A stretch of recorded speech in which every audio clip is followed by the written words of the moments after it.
Hi అండి, అందరికీ నమస్కారం. Welcome to my YouTube channel. ఇప్పుడే అందిన వార్త అండి. ఈ వీడియోలో తెలుసుకుందాం.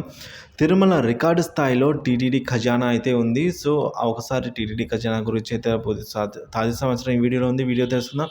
వీడియో అయితే ఎక్కడ కానీ స్కిప్ చేయకుండా ఎండ్ వరకు చూడడం ద్వారా ఇన్ఫర్మేషన్ అనేది పూర్తిగా అర్థమవుతుంది. అలాగే వీడియో నచ్చినట్లయితే తప్పకుండా ఒక లైక్ అయితే చేయండి. ఇంకా సబ్స్క్రైబ్ చేసుకున్నట్టయితే మన ఛానల్ సబ్స్క్రైబ్ చేసుకోవడం ద్వారా నేను చేసే ప్రతి ఒక్క వీడియో అనేది మీ వరకు రీచ్ అవుతుందండి.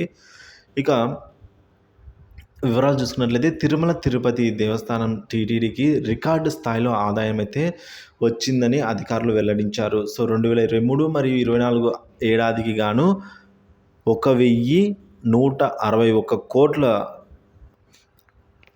అలాగే 1,031 కేజీల బంగారాన్ని అయితే టీటీడీ డిపాజిట్ చేసింది. అంటే 1,161 కోట్ల రూపాయలు, అలాగే 1,031 కేజీల బంగారాన్ని అయితే టీటీడీ డిపాజిట్ చేసిందండి ఆదాయం అయితే.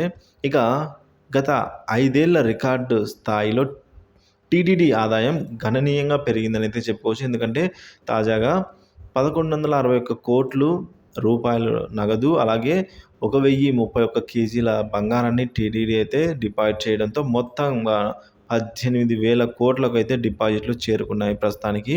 సో దీంతో ప్రస్తుతం ఏటా లభించే వడ్డీ 1,200 కోట్లు అయితే దాటిందండి. సో ఇది ఇలా ఉండగా 2018 నాటికి ఏటా లభించే వడ్డీ 750 కోట్లుగా ఉండేది. ఇప్పుడు 1,200 కోట్లు దాటేసిందండి ఈ ఆదాయాలతో. ఇప్పుడు ఈ డిపాజిట్లతో అండి. ఇప్పుడు ఈ క్రమంలోనే 5 ఏళ్ల కాలంలో వడ్డీ దాదాపుగా 500 కోట్లకు అయితే ఎక్కువగా చేరుకుంది. సో మరోవైపు తిరుమలలో భక్తుల రద్దీ పెరిగింది. దీంతో శ్రీవారి దర్శనానికి 12 గంటల సమయం అయితే ఇప్పుడు పడుతోంది. సో తిరుమలలో ఉచిత దర్శనం కోసం భక్తులు 31 కంపార్ట్మెంట్లలో వేచి ఉన్నారు. ఇక నిన్న శనివారం ఒక్కరోజు మాత్రమే 73,051 మంది భక్తులైతే శ్రీవారిని దర్శించుకున్నారు. నిన్న ఒక్కరోజునే 34,599 మంది భక్తులు తలనీలాలు సమర్పించుకున్నారండి.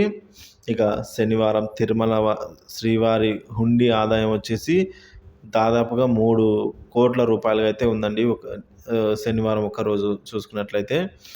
సో ఇలా అయితే టీటీడీ భక్తులకు గుడ్ న్యూస్ అనేది. సో ఈ విధంగా టీటీడీకి సంబంధించిన ఖజానా డిపాజిట్లు అయితే ఇలా ఉన్నాయి.